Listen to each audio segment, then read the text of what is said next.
It's finally draft day for the 2025 NFL Draft, and that means bold predictions. On today's episode, Keith is going to explain why he believes 4 quarterbacks will go on night 1 of the 2025 NFL Draft.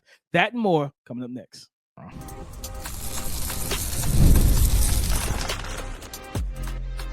You are Locked On NFL Draft, your daily podcast covering the NFL Draft. Part of the Locked On Podcast Network, your team every day.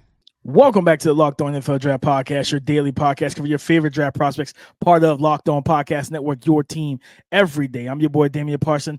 I am a offensive draft analyst over with Bleacher Report. That's my guy, Keith Sanchez. He's the director of scouting with the Draft Network and 2019 national champion with those LSU Tigers. And guys, as always, thank you for making Locked On NFL Draft your first listen today and every day. Shout out for being our every day. We got a fun one, guys. It is draft day, Keith. It is finally here. The 2025 NFL Draft kicks off tonight, 8 p.m. Eastern time, and I'm going to be locked in to see where these guys go. But, Keith, we're going to talk about it, man. We got a fun one. Offensive bold predictions, man. Then we got defensive bold predictions, and we're going to predict which team is going to walk out of night 1 feeling the best when it comes down to it. But, guys, today's episode is brought to you by LinkedIn Jobs. LinkedIn Jobs helps you find the qualified candidates that you want to talk to faster. Post your job for free at linkedin.com/LockedOnNFL. Terms and conditions apply. Let's get started.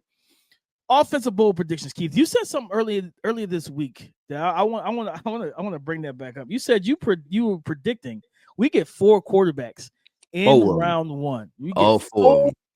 All 4 quarterbacks come off the board in round 1, Keith. Talk to us about that bold prediction, and then kind of set like maybe a hypothetical order how you think they're gonna fall in. Yeah. So, all right, we know I'm not buying Cleveland and New York not taking a quarterback. They need quarterbacks.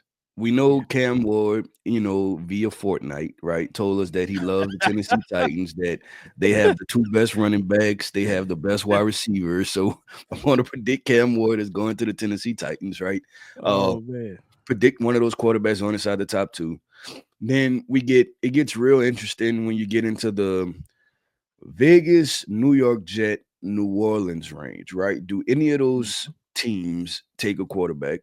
And then you drop down past that, and then you get into the Pittsburgh Steelers conversation, which seems that they have to take a quarterback, right? They have to. And I think that the theme for this is that they either take the quarterbacks early, and I think it's going to be one team, DP. I think if the New York Giants take a quarterback, I think that's going to trigger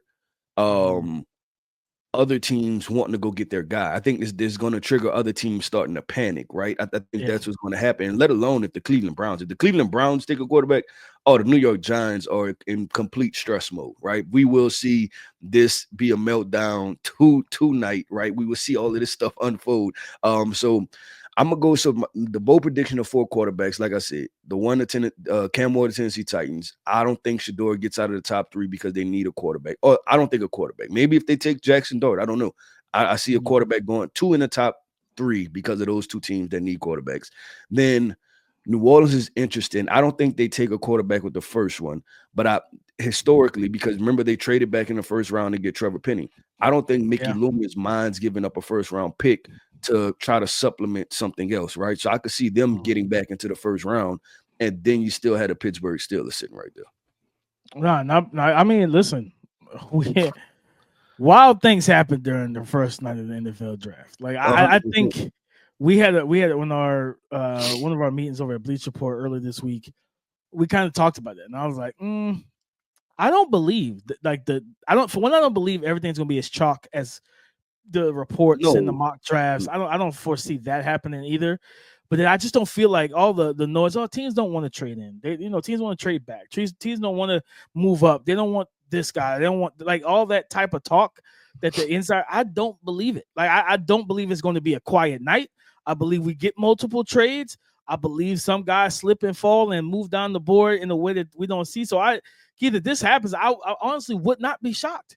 Because I'm expecting more fireworks than probably the average person when it comes down to this first round of the draft. I think we're going to get some movement, some moving and shaking. I think there's some people. There's gonna be some dices rolled, and some people like, you know what? I gotta position myself.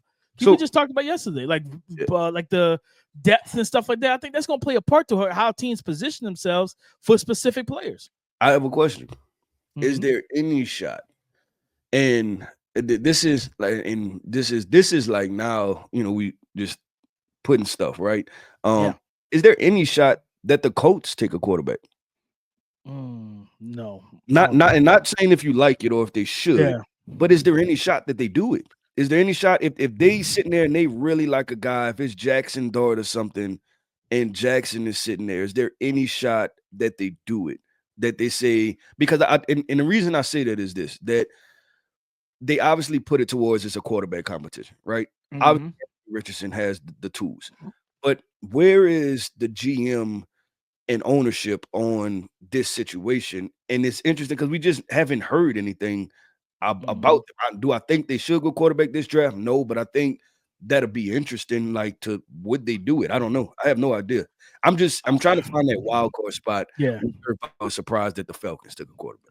Like, no, 100%. Yeah. I think the Colts are a team that, I've been on Locked On Colts with my guy. Shout out to my guy Jake Arthur. If you're a Colts fan, go check out Locked On Colts. Him and Zach Hicks. I was on him probably about 2 weeks ago, I believe, and we talked about day 3 or like that 4th round. I can see like a Kyle McCord. I can see a quarterback there.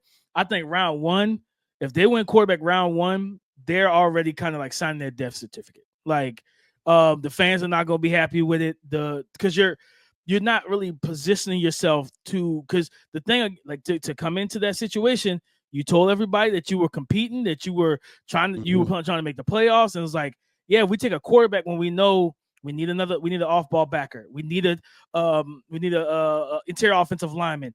They like, people don't think about it, but they need an edge rusher too. Like, you know what I mean? Latu was coming on late, but Kwity Paye has been just okay since drafting him. I think round 1, like, they need another edge rusher too. Like, and of course tight end, which I got a feeling that their GM is gonna piss everybody off because he made some statement about like tight end, and it's almost like he tried to discredit or downplay it. Like, it's like it's not a big need. Or I can't remember exactly what he said, but I was just like, I was watching it and I was like, brother, you better not. Like, you know what I mean? I was like, you better not. Knowing the ragtag that you got at the tight end position right now, you better not.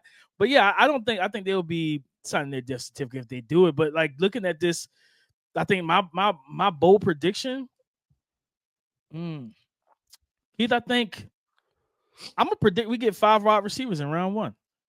5. I'm predict we get 5. Wow. I think we get. Let's see. Would that be 5? Let me make sure now. Dame don't do math as much no more. Let me make sure. You get Tatora, Matthew Golden, and Meke Ibuka. Let me trim that. 4. I think Luther Burton still gets in round 1. As much as I think that there's multiple teams that need pass catchers. You know what I'm saying? And I think it depends on where those top 2 land, how early they come off the board.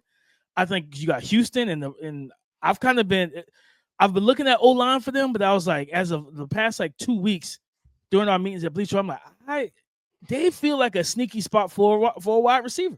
You know what I mean? They feel like they brought in Cam Robinson, and I think you talked about it, on yesterday's podcast. You bring in a guy that can play, right? He may not be a long-term option, but he can get you like out of the season in a sense. And they may be a position that say, you know what, a team that gets an Ariante Ursery in round 2, sits him behind a Cam Robinson, because Cam could be a starter for a full season as long as he stays healthy. Let Titus Howard rock it out at left guard or whichever guard spot he's going to take, and you go get that wide receiver, whether it's a Meke Ibuka, a Luther Burton, somebody to pair with Nico Collins while Tank Dell is recovering from that injury. You do have Christian Kirk. They got our guy Xavier Hutchinson. They got our guy John Mechie. I would like to see those two get more involved in the play calling and throw the ball to them a little more. But I think we get 4 wide receivers. I think the big 4, those top 4 wide receivers, I think all 4 of them come off the board in round 1. I believe we get to Torrey McMillan and Matthew Golden in the top 15, and in the 20s, I'm looking at the Commanders as a spot for Luther Burton. I'm looking at the Commanders. You got a leader, a real good leader at quarterback with JD5 with Jaden Daniels. Dan Quinn ain't putting up with no ish. He's not putting up with nothing. Like he is a leader of men himself. And thank God that Cliff's not running this team, because that wouldn't have been a great situation. So you have Dan Quinn, you have JD5. They got enough veterans. Terry McLaurin, a sound voice in that locker room. I think they'll be fine. Deron Payne, like, who's gonna come in there and piss that guy off, right? Like, I don't think that makes a lot of sense. You come in, work, do what you gotta do, and this is a team that's trying to set themselves up not just to take over the NFC East and take it from the Eagles. But they said, listen, we got a taste almost of what it would be like to get to the Super Bowl. They want to get there. They want to get over that hump. I could see them going wide receiver in round 1. So I think we get my bold prediction. We get to Torrey McMillan, Matthew Golden, and Emeka Egbuka, and Luther Burton III off the board in round 1. So DP, we're gonna have some fireworks tonight, right? We're getting 4 quarterbacks, we're getting 4 wide receivers. We're gonna have some fun for draft night. And if this happens, y'all know to tap back in with your boys. DP, it's time to flip sides of the football. We're gonna talk about defense. What are the defensive bold predictions that we are expecting to happen tonight for the draft round 1? We're gonna talk about it coming up next. Ever check your bank account and wonder, where did all my money go? Between dining out, online shopping, and entertainment, it's easy to lose track.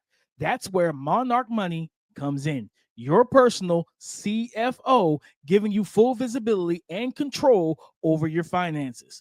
Monarch Money isn't just a budgeting app. It's a complete financial command center.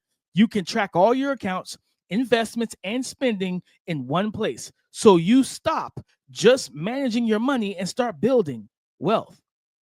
Instead of juggling multiple apps, you can use Monarch to check your finances, track your spending, and even plan long-term goals. Take control of your finances with Monarch Money. Use the code LOCKEDONNFL at monarchmoney.com for 50% off your first year. That's monarchmoney.com with the code LOCKEDONNFL for half off your first year. There's nothing like the atmosphere of an NBA playoff game. Every bucket, every defensive stop, every moment feels huge. It's electric in the arena, and with Game Time, you can be a part of it without the stress of last-minute ticket hunting. Game Time makes it fast and easy to get playoff tickets, even when the demand is sky high. Prices on the app actually go down as tip-off gets closer, and their last-minute deals can save you up to 60%. Saving up to 60% off buying last-minute tickets for sports, concert, comedy, theater events, and more near you. Take the guesswork out of buying tickets with Game Time. Download the Game Time app, create an account, and use the code LOCKEDONNFL for $20 off your first purchase. Terms apply. Again, create an account, use the redeem code LOCKEDONNFL for $20 off. Download Game Time today. Last minute tickets, lowest prices, guaranteed. Defensive bold predictions for night 1 of the 2025 NFL Draft. Keith, when you look at the defensive side of the ball, what's your bold predictions? I'm thinking upwards of 8 edge rushers. Go. Because I think this is going to be a back end of the first round.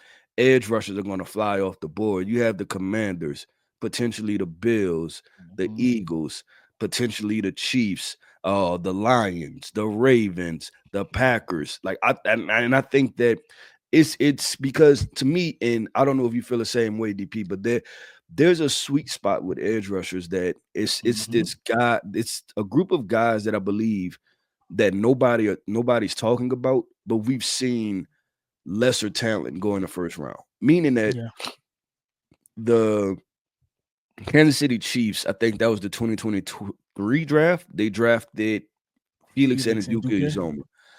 I think that Braden Swinson, I think that Barron Sorrell, I think that Kyle Kennard, I think all 3 of those guys are better than what Felix Anudike-Uzomah came out, especially with speed to power conversions and things like that. So I feel like if he can go there, I think there's going to be a run on edge rushers towards the back end of this draft, and that's going to put it upwards of 8-9 guys. And I think teams are just going to go with what they know and what they feel really comfortable with and say, you know what, this guy might have potential to give me double-digit sacks. I can't go wrong with it.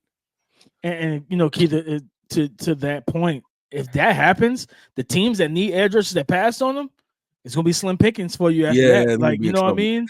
You're gonna be in some trouble. You're gonna be sitting there like, man, come on. Like you know, because you're sitting, especially your team inside the top 15, you go with your BPA, like, you know what, we'll get edge round 2. Like, no, we don't need Mike Green in round 1. We don't need Mike Hale in round 1. Then you see 7, 8, or 9 come off the board in the first round. You're like, man, you got to be kidding me. Like, it's like, don't get me wrong. There you got the JT2 Malowau, you got the Jack Sawyers, you got the Princely Human Melans. You got there's other guys, the Landon Jacksons and stuff like that. But you're just like, does those guys fit as, especially if you need that, like Atlanta, Keith, like we said, the guy that could go get you a bucket. That bucket. Yeah, like Atlanta. I know I've seen like Atlanta been tied to Malachi Starks. I love Malachi Starks.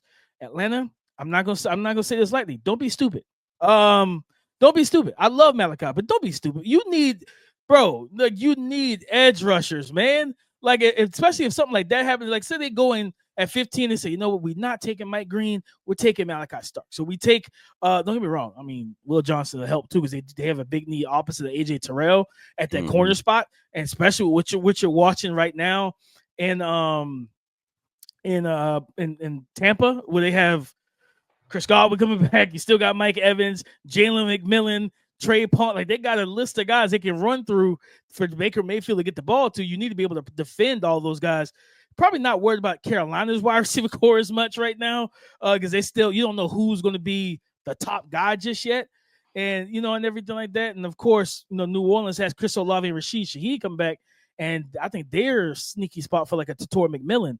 I think like if they don't go quarterback and they say, you know what, we're gonna let Spencer Rattler take the reins. I would love T-Mac in New Orleans with that cast of speed and route running that you would have. He'd be the perfect guy to be that Michael Thomas replacement, that big body X. So yeah, if I'm Atlanta, yeah, you would want to get Will Johnson or Malachi Starks. Listen, if Mike Green or that best pass rush is on the board, do not wait. Just go ahead and get your guy. Like, let's not be crazy here. But yeah, Keith, if that happened, teams that did not take an edge rusher in round 1, yeah, they will be in a position where you're like, yeah, you know what? I don't really like what this looks like on day 2. Like, I'm not really pleased with this on day 2, Keith. But man, my defensive bold prediction for the 2020 for night 1 of the 2025 NFL draft, it's. I was looking at multiple spots. And I was like, man, where could we go with this? And Keith, I think for me, like we talked about the cornerback class, right? And how I think we talked about that I think it was yesterday. How it's kind of a slim group, right? Especially if Travis Hunter is a full-time wide receiver, like drafted as a full-time wide receiver, like, well, that hurts. You know what I mean? You're losing that guy. You got Jahdae Barron, Will Johnson, Trey Amos, Ben Morrison, Hairston, Revel. I think I saw Amos and stuff like that. Keith, I think we get 4 to 5 corners off the board in round 1. I think we get 4 to 5 corners round. I think that stretch of 22 to 32. You know what I mean? Think about Green Bay, their whole Jair Alexander situation. The Vikings is another team. The Rams. We talked about the Eagles, the Bills. Oh, the Bills need one. Like you got Christian Benford, who like they paid and he's been playing well for him. Dane Jackson, he's just okay to me. Like I don't look at him as a long-term option. They traded away Kyrie Elam, kind of signaling they let the smoke signal off. We need a corner in early in the draft, whether it's round 1 or moving up in round 2. I think we can get. And Keith, I'm not gonna lie to you. I think I'm gonna take Travis Hunter out. I think he's gonna be viewed as a receiver wherever he goes. I think it's gonna be Cleveland. We'll see. Let's say Travis Hunter is not a corner when he's drafted. It needs to be Will Johnson. I think you look at Will Johnson. I think we get, of course, Jahdae Barron. Like Jahdae Barron's got a big fan base in the league right now. Trey Amos as number 3. I think Maxwell Hairston sneaks in. And honestly, Keith, I think somebody's going to take the chance on either Benjamin Morrison or Siobhan Revel. I think somebody's going to take the chance at the back end. One of those playoff teams. Look at the Ravens. The Ravens is a team that I would definitely keep my eye on. If let's say Malachi is off the board, because that's a spot for Malachi right now for a lot of people. Yep. Either him or Nicky Minwari. But if both of those guys, or say that they just like, you know what, yeah, we can get Nicky Manwari, but this is actually a pretty deep and good safety class. We don't need him, you know what I mean, in round one. I could look at them saying, let's go get a Siobhan Revel. Like, he doesn't have to start. He can start the season on PUP because they are fine defensively. And then back in the stretch of the season, he's that outside CB2 because they like Marlon Humphrey in that nickel spot. And then you have Nate Wiggins, who proved himself last year. You get two young guys. It'll be crazy because that's going back-to-back first rounds with a corner. But it's like, you know what? Looking at your division.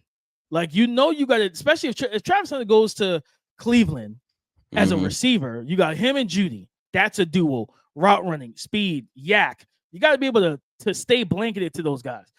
We all know about the Monstars in Cincinnati with Jamar Chase and T. Higgins. Right? Like, you know what you got to do it. Then you get the trade in the offseason this year of DK Metcalf joining George Pickens to the Steelers. So the Baltimore Ravens is a team. They're a team that you say, you know what? At pick, what is it, 28 or whatever, 29?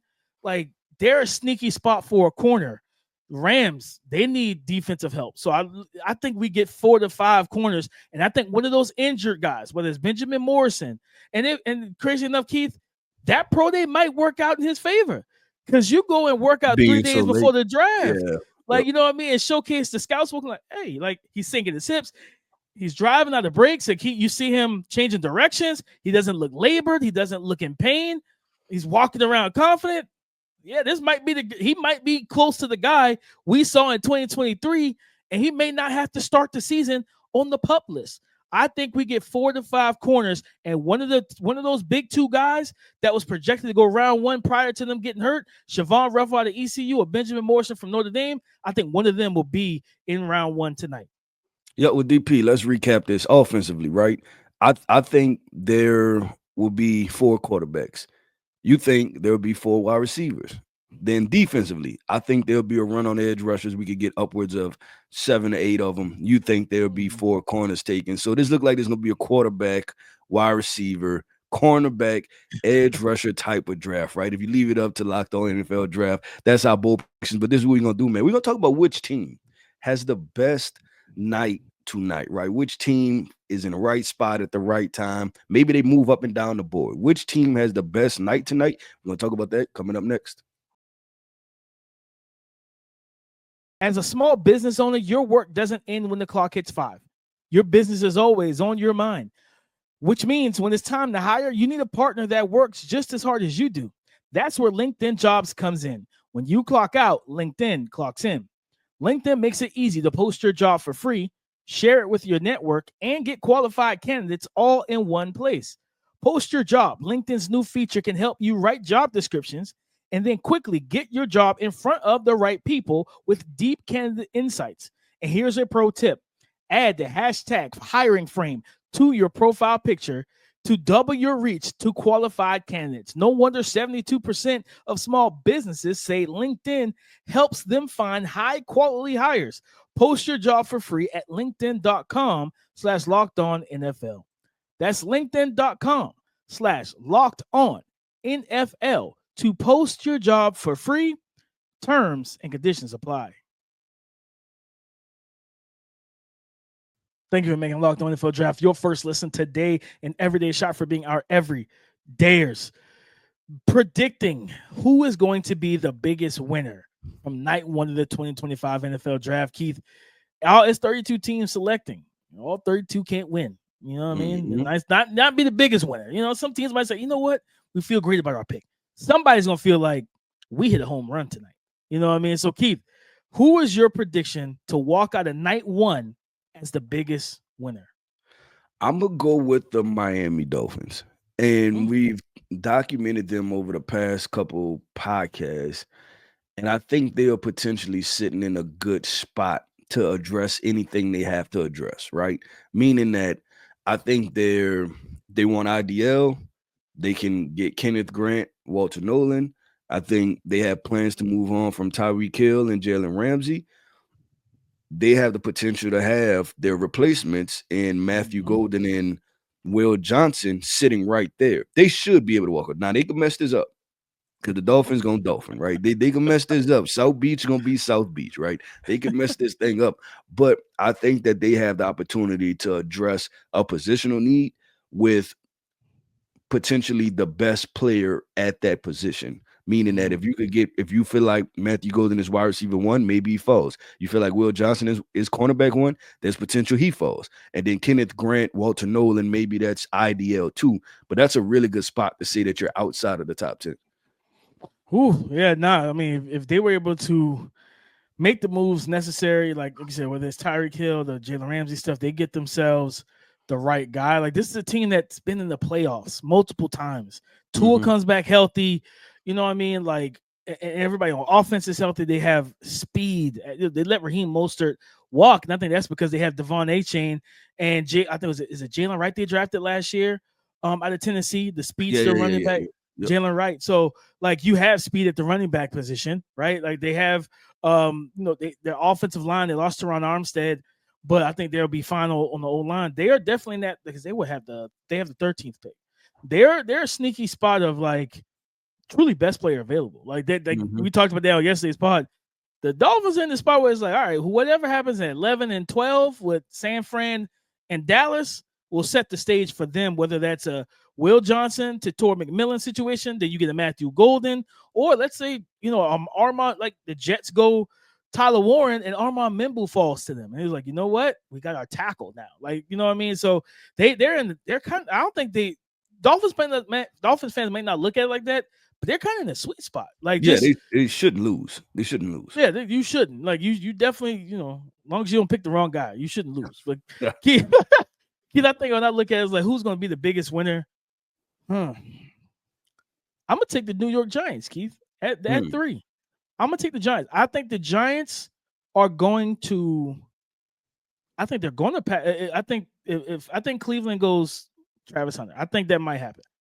And then I think the Giants pass on Shador, draft Abdul Carter, trade Kayvon during night 1 to get an extra day 2 pick and compile those picks to jump back up and go get Shador. I'm predicting the Giants to walk out of the 2025 NFL draft with 2 first-round picks, being Abdul Carter or either Abdul or Travis Hunter with the 3rd overall pick, and then come back in and get Shador and get their guy that they believe could be the long-term option. And Brian Daboll feels like, now I finally drafted my core, because he's been there for a couple years and they never gave him the opportunity to draft his guy with a pick. He had Daniel Jones. Joe Shane said 15 touchdowns passing. That's enough for me to give you $40 million. Terrible decision. They cut him 2 years later, and now you need your quarterback. I think they are. I thought about saying the Browns, because I honestly would love for the Browns to do it, to go get Travis Hunter, and then because I think they have 2 second-round picks, if I remember correctly. Yeah, they got 2 second-round picks, so you could absolutely package a second and the first for next year and trade up and go and get Shador. But I think it's going to be the Giants that do it. I think the Giants are the team that's like, you know what? It's Big Apple. It's New York City. We're going to make the biggest splash. I'm going to predict that they go get their blue chip guy at 3, whether it's Abdul or Hunter, and then come back in and get their quarterback. No, I like that. And I'll say this, that it'll be reminiscent of the Houston Texans, right? Remember that year that they got C.J. Stroud and Will Johnson? I can't remember who they drafted first. Was it Will first? They got C.J. first, and then they traded back up with Arizona. Yeah, and that kind of set them up for the future, right? To be like, and I said that multiple times, I think, on the podcast, right? They got the face of the franchise defensively, they got the face of the franchise offensively, and it seems like that's what the New York Giants need. And what you're talking about, just writing storylines. If Travis Hunter and Shador Sanders both go to the same team, I think that's hitting it out the park, right? That's what I want, Keith. If you're Roger Goodell, you're sitting there smiling because you're like, you know what? This is going to be fun, right? This is good. This is good for views, baby. This is content. You know what comes up next is just, like all of the attention, like especially like if it's in Cleveland or something, right? And then now you have a small market team that now has big market coverage because of the players and what they just did. So I like that. And people are going to tie it back, even though Prime just signed a contract extension. Like if one of those coaching staffs, whether it's the Browns that do it and get Shador and Travis, or the Giants, He's like, well, if this doesn't work out coaching wise, could we pluck, Coach Prime from Colorado? It's like it's gonna give them so many different angles and storylines for content for weeks, Keith. So I think there'll be if you can get both of those guys, and honestly, Keith, no. So I'll ask you this before we close: if you get both of those guys, you get Hunter and Shador. Are you playing Hunter primarily at wide receiver? Or are you playing him at corner? I'm playing him at wide receiver.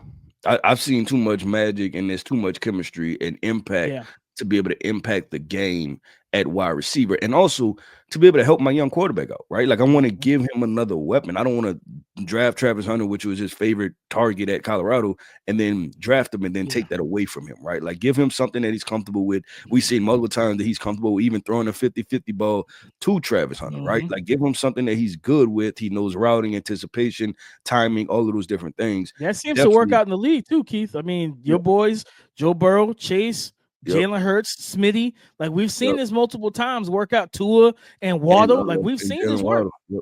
Yeah, we've seen this work. 100% with DP.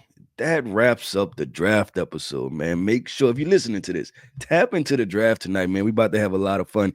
It's going to be a lot of fun. It is finally here. It is finally here. It's finally here. We're ready to see. And tap in with us because we're going to have the best reactions. We're going to tell you who the biggest winners are, who the biggest losers are from the draft. But I am Keith Sanchez. You can find me on X at The Talent Code. That right there is my guy, my co-host, Mr. Damian Parson. You can find him on X at DP_NFL. Like we like to say, man, y'all gonna talk to us because we like to talk back.